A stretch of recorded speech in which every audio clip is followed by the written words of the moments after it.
amis, on se retrouve aujourd'hui dans un contexte un peu particulier. D'ailleurs, si vous l'entendez bien, il y a même de l'orage.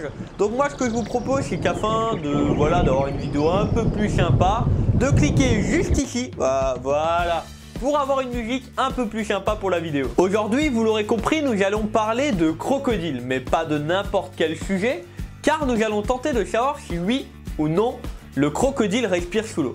Cela peut paraître complètement bête et très simple comme vidéo, mais comment expliquez-vous le fait que le crocodile puisse manger, digérer et passer des heures, enfin du moins pas mal de temps, sous l'eau? Je vais donc tenter aujourd'hui de répondre à cette question de manière simple et adaptée à tous. C'est-à-dire que vous soyez très jeune avec très peu de connaissances, du moins si vous êtes encore à l'école, ou si vous êtes plus âgé et que vous avez déjà pas mal d'expérience et pas mal de connaissances, vous allez dans tous les cas pouvoir comprendre ce que je vais vous expliquer.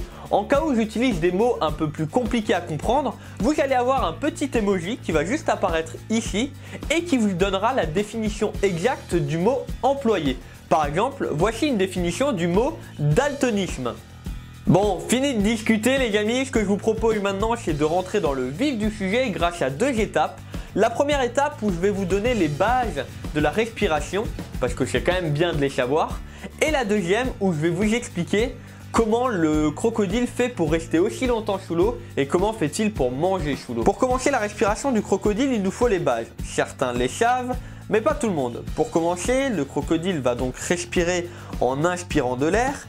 Et une fois le cycle d'oxygénation du sang fait, il va expirer de l'air désoxygéné, du moins beaucoup moins riche en oxygène, mais un peu plus riche en CO2 on va dire. Jusqu'à là on est d'accord, rien de fou, ce qui est totalement normal, il est exactement comme nous, le crocodile a des poumons. Nous allons maintenant voir d'un peu plus près l'anatomie du crocodile afin de comprendre comment il respire. Ce qui nous intéresse réellement, c'est la partie entourée en rouge.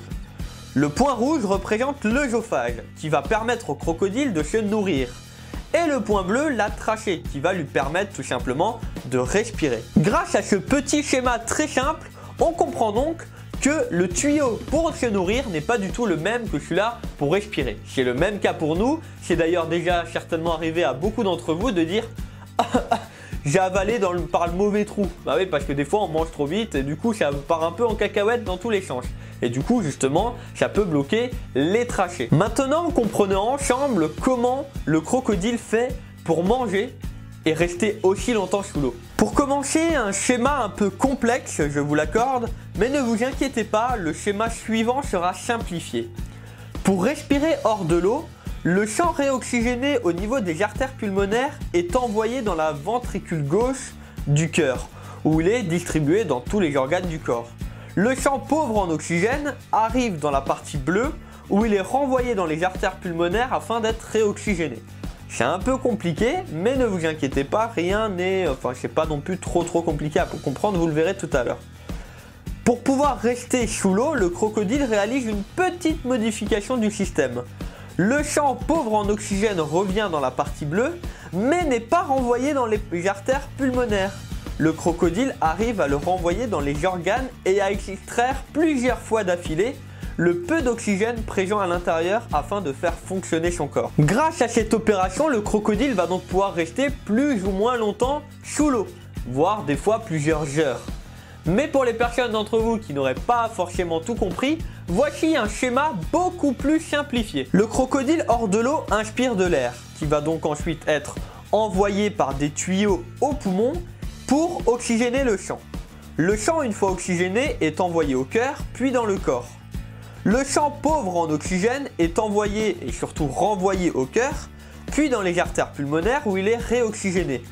L'air pauvre en oxygène est ensuite expiré par l'animal. Lorsqu'il est dans l'eau, l'air pauvre en oxygène est directement renvoyé dans le corps. Pour conclure, le crocodile ne respire pas sous l'eau. Il a tout simplement une faculté à extraire d'une manière beaucoup plus efficace l'oxygène présent dans le sang, ce qui fait qu'il va pouvoir le faire plusieurs fois. Il va descendre son rythme cardiaque et vraiment extraire un tout petit peu à chaque fois qui va juste lui permettre de vivre ou de survivre, tout dépend comment on l'appelle. Vous l'aurez compris les amis, le concept oui ou non est tout nouveau sur la chaîne YouTube et m'a demandé beaucoup de temps afin de savoir comment je vais vous présenter ce tout nouveau concept. Si vous avez des potentielles améliorations, des conseils, n'hésitez pas à me les donner dans les commentaires, c'est la toute première. On peut l'améliorer ce concept ensemble. Et si vous aussi vous avez des questions où vous dites oui ou non, posez-la dans les commentaires et peut-être qu'un jour je ferai une vidéo sur ce sujet. En attendant les amis, si cette vidéo vous a plu comme d'habitude, n'oubliez pas le pouce bleu. N'hésitez pas à me rejoindre sur tous les réseaux sociaux. Pour les personnes qui n'ont pas encore fait, n'hésitez pas à vous abonner en cliquant juste à ma droite. N'oubliez pas la petite cloche pour les notifications. Pour les personnes qui le souhaitent, vous pouvez voir mes dernières vidéos en cliquant juste à ma gauche. Et sur ce les amis, il ne me reste plus qu'à vous souhaiter une très bonne journée ou une très bonne soirée, une bonne semaine ou un bon week-end. Prenez soin de vous, prenez soin de vos proches, prenez soin de tous vos animaux. C'était Luc de chez Bléfaris. Ciao tout le monde!